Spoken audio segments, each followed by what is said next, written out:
Have your Amazon vendor purchase orders decreased recently? If so, you're not alone, and in this video, I'll be going over exactly what to do to get your account back on track. So for those of you who are new here, my name is Benjamin Bolshinsky. I used to work at Amazon in the vendor management team for almost 3 years, and now I run a company called Vendor Launch, where we work with Amazon vendors to increase their purchase orders.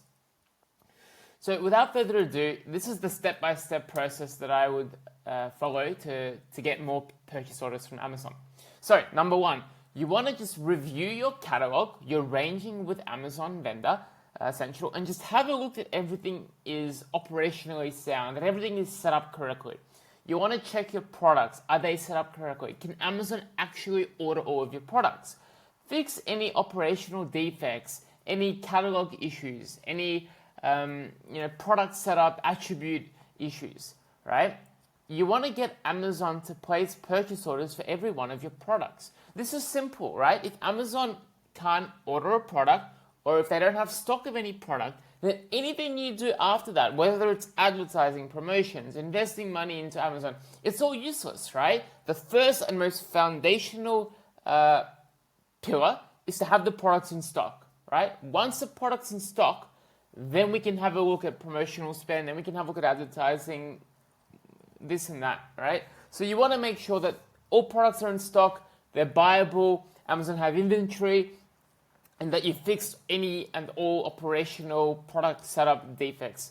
And this is what we kind of do, we handle for our clients. It's the first point of contact, the first thing we do. So after you've fixed that, then you want to get your products in front of more customers. Sounds pretty simple, right? Like if you want to take up more shelf space in your category.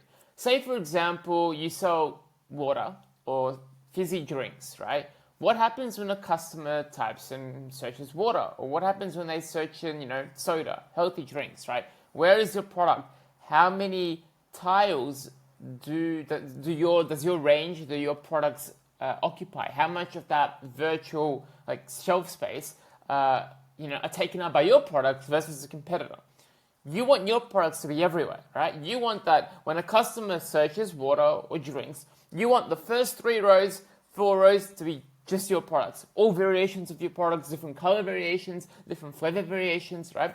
You want to be front and center of your customer.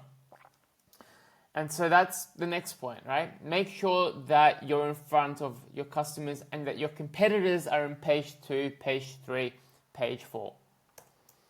Step 3, you want to increase conversion rates and build more trust with your customers, right?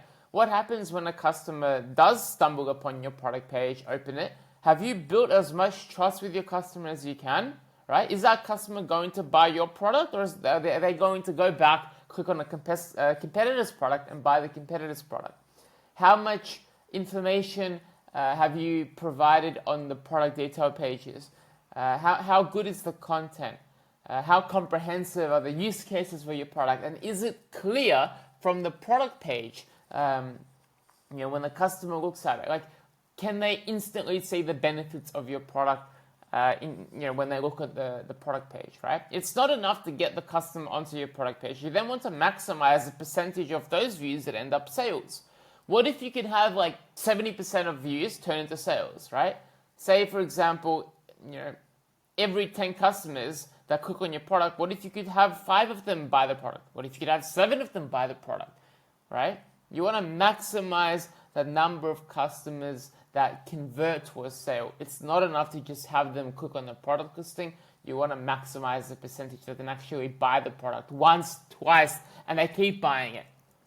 And the way you do that is by optimizing the customer journey, building trust with them, creating comprehensive detail pages. That's what you want to do. Step 4.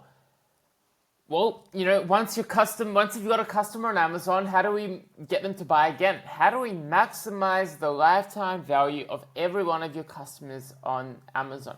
How do we get them to increase their order value with your products, right?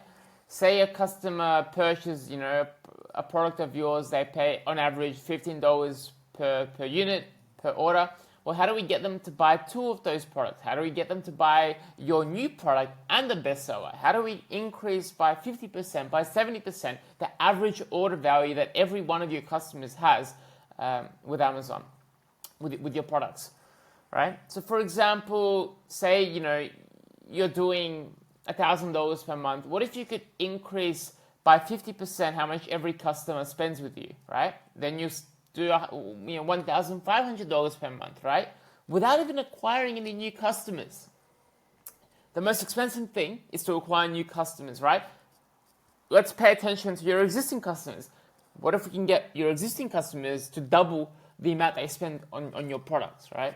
Your account will double without increasing any new advertising, acquiring any new customers, increasing any advertising costs. And how do we do that? Smarter merchandising, creating bundles which combine different product variations, brand stores, optimizing your brand stores, getting your existing customers to spend more with you on Amazon.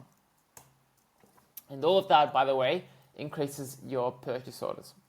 Step 5, have you audited how much you're actually spending with Amazon, like how much money you're wasting?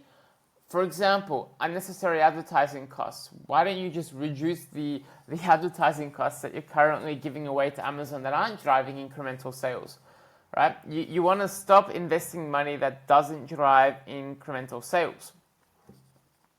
If you're spending more money on Amazon, that money should be driving incremental sales.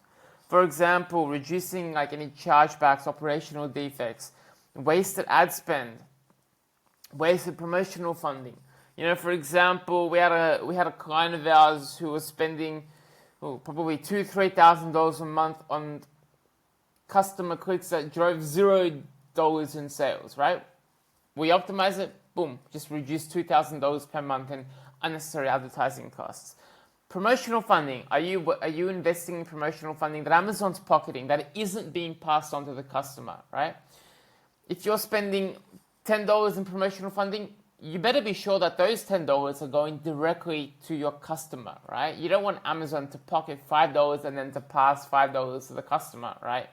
Amazon, they've got a healthy bank balance, so you shouldn't be funding that any more than you have to.